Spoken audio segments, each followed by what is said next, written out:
ايه رايكم نركب آلة الزمن ونرجع لسنه 1798 في واحد كده قصير رفيع لابس قبعه غريبه.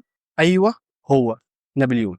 فرنسا كانت وقتها راجعه من ثوره كبيره وكانت جعانه سلطه، والانجليز بقى عاملين زي الفار اللي ماسك حته جبنه ومش عايزين يسيبوها. عندهم طرق التجاره العالميه كلها وخاصه الهند.